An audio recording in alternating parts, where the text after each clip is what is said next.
Hiya, it's Linda Lee and welcome back.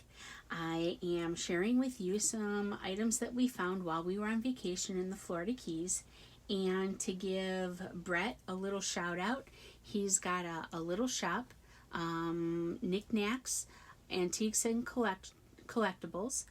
He's in Almanac, so if you're familiar with the Keys, it's kind of in the middle of the Keys, and he's where Robbie's is, as well as the Hungry Tarpon. So he's one of the little shops that's in the little alcove of businesses that are there. So anyway, what we found while we were hanging out with Brett is a 1922 Farmer's Almanac.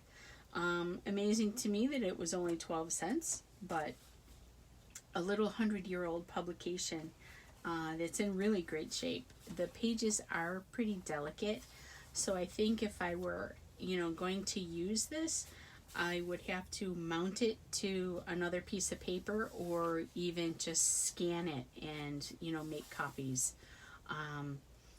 But it's very, very interesting what's in an almanac. I guess I really just never really paid attention in the past. But it's even got recipes. It's too cute. But that's the 1922 Farmer's Almanac. This one is a little publication. This one is from 1867, and it looks like it was put out bi-monthly. This is number 5 and 6. But look at the advertising on the inside jacket. Isn't that too cool? And on the back page too. I love this stuff. And then the inside of this little publication, for the most part, is like little stories and poems. And this is actually sewn together, but it's not sewn in the spine. It's kind of sewn in the middle of the page in the margin. So I thought that was kind of cool and interesting too. See, here it is. So there's no real center, like in a lot of the other little books that we see. There's a center of a signature. This is just bound front to back. So, and then the back cover.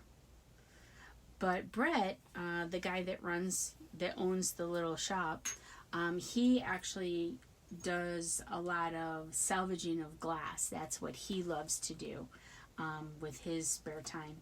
And he has bottles of all shapes and sizes from, hundreds of years old. These are the two that I purchased, though.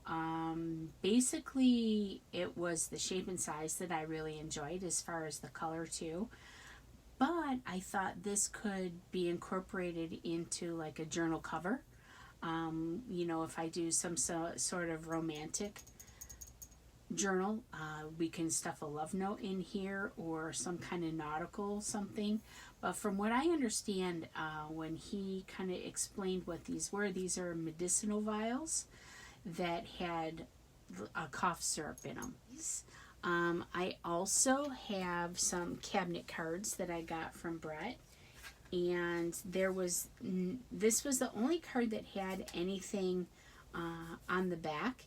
So the photographer name, and that it was Westerly, Rhode Island. But I don't know anything about the person in the picture.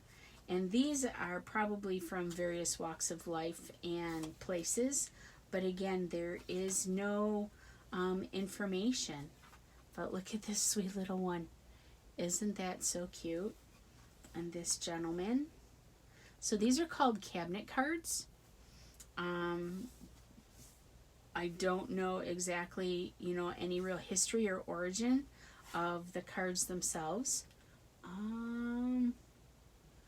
This one has a little bit of writing back here. Florence, and looks like it might be Alabama.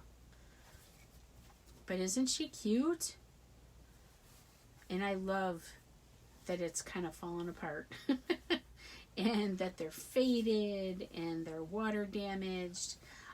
They just have history just being in existence, let alone their subject matter. So I have some of those. What I also found with him is these little envelopes. So these are Canadian little envelopes that are not stuck together. So you can see that this would flip in, they would glue together, and then this closes and then this flips. So it creates a mailer. This had an 8-cent stamp or postage printed right on it. I'm not sure how long ago it was that Canada had an 8-cent stamp, but the artwork is watercolor reproductions by Alma Duncan and have been combined with the convenience of domestograms to provide a new approach in written communications.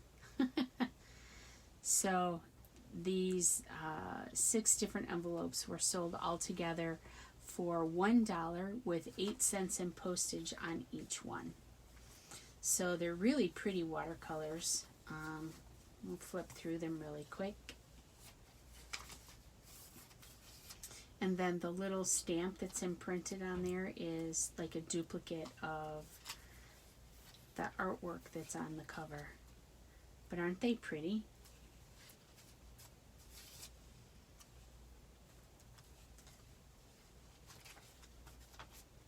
So I believe that each painting is a flower of a certain region.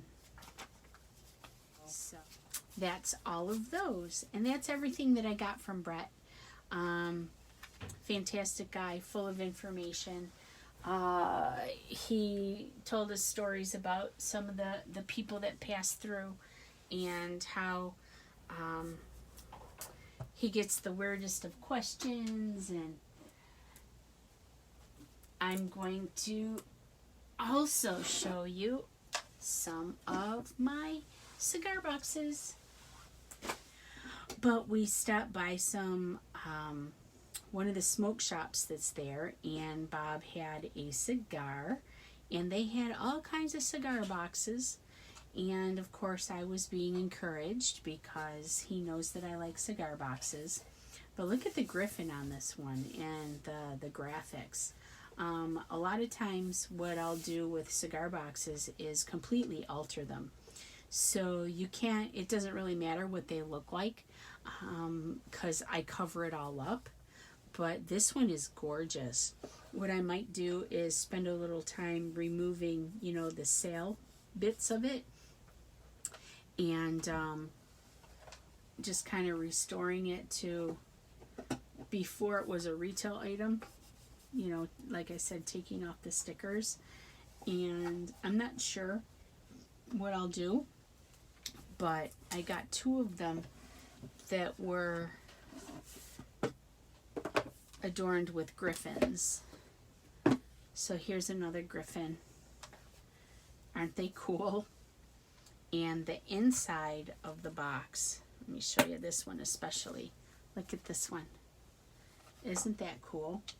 But like this little piece, the barcode, and this piece right here, I'll probably take that off. My guy pretty much has laid claim to this box. He really liked it, so he'll probably use it for something. Otherwise, if he doesn't before I do, it'll be one of mine. Did I show you the inside of this one? You look at, isn't that cool? And it's got this little divider. These actually come out pretty easily if you wanted to remove it. It's just glued in.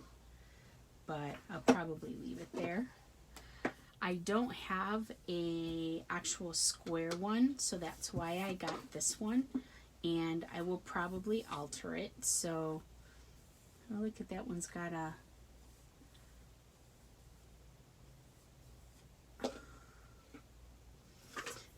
But the inside, pretty cool. And then this one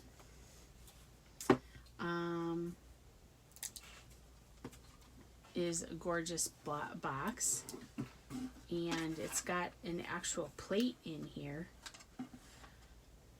Factory of the Year, and I got a bunch of the ribbons. So I guess the boxes are either tied shut with a ribbon or the cigars you know, they're bundled in like packs with the ribbons. This is 1922. This just says my father.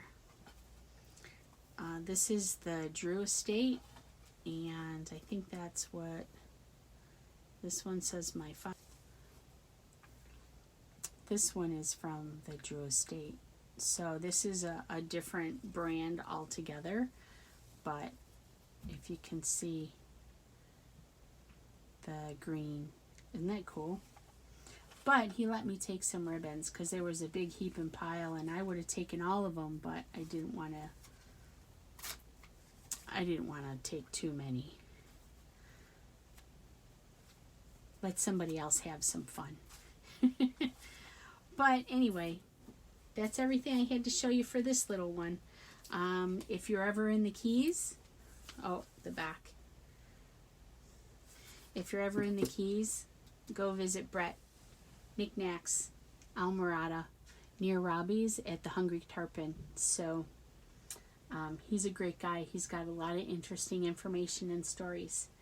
And you can find some of this kind of stuff there. Just give you one more little place to stop and visit. So thanks again for hanging out. We'll see you again next time. Bye-bye.